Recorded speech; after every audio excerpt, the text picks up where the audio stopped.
ఇంట్లోని మొక్కల ద్వారా జీవన విధానాన్ని ఏ విధంగా మెరుగుపరుచుకోవచ్చునో శ్రీదశ ఆయుష్ పీఠం ఆధ్వర్యంలో ప్రజలకు వివరించడం జరుగుతుందని డాక్టర్ కూరపాటి శ్యామ్దాన్ తెలిపారు. ఈ నెల 25వ తేదీ ఉదయం 9 గంటల నుంచి 10 గంటల వరకు నెల్లూరు జిల్లా నెల్లూరు టౌన్ హాల్లో చేపట్టనున్న కార్యక్రమాన్ని జయప్రదం చేయాలని సూచించారు. అనంతరం పలు విభాగాల్లో చేపట్టనున్న సన్మాన కార్యక్రమాలను విజయవంతం చేయాలని కోరారు. 25వ తారీఖు టౌన్ హాల్ నందు ఆయుర్వేద జీవన విజ్ఞాన వేదిక అనే కార్యక్రమం జరుగుతుంది.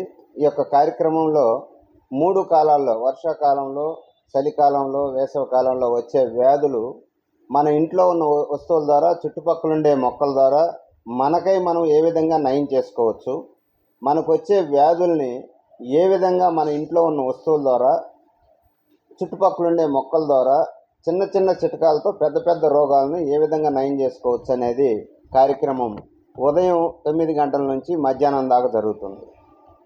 అట్లాగే 25వ తారీఖు మధ్యాహ్నం నుంచి సాంస్కృతిక కార్యక్రమాలు జరుగుతూ ఉన్నాయి.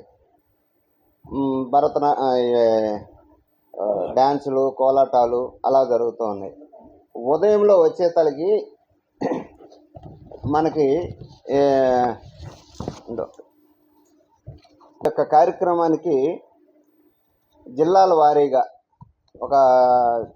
మన ఏపీలో ఉన్నటువంటి జిల్లాల వారీగా ప్రాచీన వైద్యాన్ని ఇంకా మర్చిపోనీయకుండా, జనాల దృష్టిలో ఉంచి పోనీయకుండా ముందుకు తీసుకెళ్తూ ఉన్నటువంటి వైద్యులు కూడా ఆ రోజు దగ్గర ఒక 150 మంది దాకా వస్తూ ఉన్నారు. ఈ యొక్క 150 మంది కూడా ఎందుకు నేను పిలుస్తున్నానంటే, ఈ యొక్క ప్రాచీన వైద్యాన్ని, పారంపర్య వైద్యాన్ని ముందుకు తీసుకురావడం అనేది జరగటం లేదు. ఎక్కడ గవర్నమెంట్ దృష్టిలో కూడా వదిలేశారు. ఎందుకంటే నెల్లూరులో కొన్ని 1700, 1800 ఆయుర్వేదిక్ హాస్పిటల్ ఉంటే ఈరోజు చూస్తే ఒక 100 కూడా కనపడలేదు. ఎక్కడ కూడా ఆయుర్వేదం హాస్పిటల్ అనేది ఎక్కడ కనపడలేదు. అల్లోపతి మాత్రం కనపడతా ఉన్నాయి. ఆయుర్వేదము దేవుడిచ్చినటువంటి వైద్యాన్ని దూరపరచుకొని, మనకు మంచి ఆరోగ్యాన్ని ఇచ్చే ఆయుర్వేదాన్ని దూరపరచుకొని ఇంగ్లీష్ వైద్యంతో ముందుకు వెళ్తా ఉన్నాం. ఎందుకంటే ఇది ఫాస్ట్గా తగ్గుద్దని చెప్పని మనం అనుకుంటున్నాం, కానీ అంత ఫాస్ట్గానే మన ఆయుష్ను కూడా తగ్గిస్తుందని తెలుసుకోవాలి.